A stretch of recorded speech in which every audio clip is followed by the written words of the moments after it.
আসসালামু আলাইকুম। আজ আমি আপনাদের সাথে শেয়ার করব কিভাবে খুব সহজ উপায়ে খেজুরের রস দিয়ে সিন্নি বা পায়েস রান্না করে নেওয়া যায়। আমি খুব সহজ উপায়ে শেয়ার করার চেষ্টা করব, আশা করছি আপনাদের কাছে ভালো লাগবে। চলুন দেখে নেওয়া যাক। শুরুতে আমি চুলোর উপরে একটি হাঁড়ি বসিয়ে দিয়েছি। নিয়ে নিয়েছি আমি 1.5 লিটার খেজুরের রস। আমি এই রসটাকে জাস্ট একটা বলক তুলে ফ্রোজিং করে রেখেছিলাম। আপনাদের হাতের কাছে যদি রস না থেকে থাকে তাহলে সেই সূত্রে 1.5 লিটার পরিমাণ পানি নিয়ে আর যে যেমন মিষ্টি পছন্দ করেন সেই পরিমাণে গুড় নিয়ে তারপরে বাকি প্রসেসগুলো সেম ফলো করে এই রেসিপিটি তৈরি করে নিতে পারেন।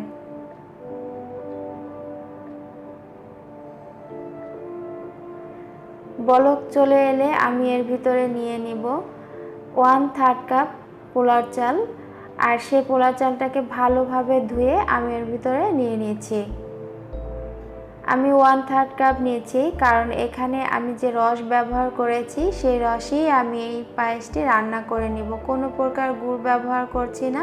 তাই আমি চালের পরিমাণ কম নিয়েছি যাতে করে এটা যখন টেনে যাবে তখন যেন মিষ্টির পরিমাণটা একদম ঠিকঠাক থাকে। চুলোর আঁচ কমিয়ে দিয়ে আমি ঢাকনা দিয়ে অপেক্ষা করব 30 মিনিট। ঠিক 30 মিনিট পরে চুলোর আঁচ বন্ধ করে ঠান্ডা করে নিব। ঠিক 30 মিনিট পরে আমি চুলোর আঁচ বন্ধ করে দিয়েছি। 5 মিনিট পর আমি ফিরে এসেছি। দেখতেই পাচ্ছেন এটা কিন্তু মোটামুটি একটু ঠান্ডা হয়ে গেছে। এ পর্যায়ে আমি নিয়ে নিয়েছি 1/3 কাপ গুঁড়ো দুধ। এই দুধটা একটু ঠান্ডা অবস্থায় দিতে হবে, তা না হলে কিন্তু ছানা কেটে যাবে। তাই এই প্রসেসটি ফলো করবেন, তাহলে হবে কি কোনোভাবে ছানা কাটবে না এবং দেখতে খারাপ লাগবে না, খেতেও খারাপ লাগবে না, অনেক টেস্ট বেড়ে যাবে এবং দুধের থিকনেসটা বজায় থাকবে।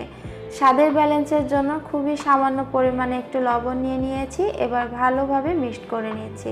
মিক্সড করা হয়ে গেলে আমি এর ভিতরে নিয়ে নিয়েছি নারকেল 1/3 কাপ। চুলোর আঁচ আবারও জ্বালিয়ে দিয়ে অপেক্ষা করছি 3 মিনিট। আমি আশা করছি আমার এই সহজ রেসিপিটি আপনাদের কাছে অনেক ভালো লাগবে। ভালো লাগলে প্লিজ আমার চ্যানেলটিকে সাবস্ক্রাইব করে আমার চ্যানেলের সাথে থাকবেন। এতে করে যা হবে, নতুন কোনো ভিডিও আপলোড করার সাথে সাথে নোটিফিকেশন আকারে পেয়ে যাবেন সবার আগে। নিচে থাকা বেল আইকনটি অবশ্যই প্রেস করে রাখবেন এবং বেশি বেশি লাইক কমেন্ট শেয়ার করবেন। আর যারা অলরেডি আমার চ্যানেলটিকে সাবস্ক্রাইব করে আমাকে উৎসাহিত করছেন তাদেরকে জানাই অসংখ্য ধন্যবাদ। 3 মিনিট হয়ে গেছে, চুলোর আঁচ বন্ধ করে দিয়েছি এবং নেড়ে চেড়ে যাচ্ছি কিছুটা ঠান্ডা হওয়া পর্যন্ত। এভাবে নেড়ে চেড়ে গেলে উপরে সর বসবে না এবং এই পায়েসের থিকনেস বজায় থাকবে। তাই এই বিষয়টাও খেয়াল রাখতে হবে। পায়েস বা ফেন্নি যাই বলেন না কেন, এগুলো রান্না করার পূর্বে কিন্তু এভাবে নেড়ে চেড়ে যেতে হয় যতক্ষণে মোটামুটি একটু ঠান্ডা হয়ে না আসে। এবার আমি এই পায়েসগুলো একটি বাটিতে তুলে নিলাম। দেখতেই পাচ্ছেন কত সুন্দর হয়েছে এবং খুব অল্প সময় এটাকে আমি তৈরি করে নিয়েছি অল্প উপকরণ দিয়ে। আশা করছি আপনাদের কাছে অনেক ভালো লেগেছে।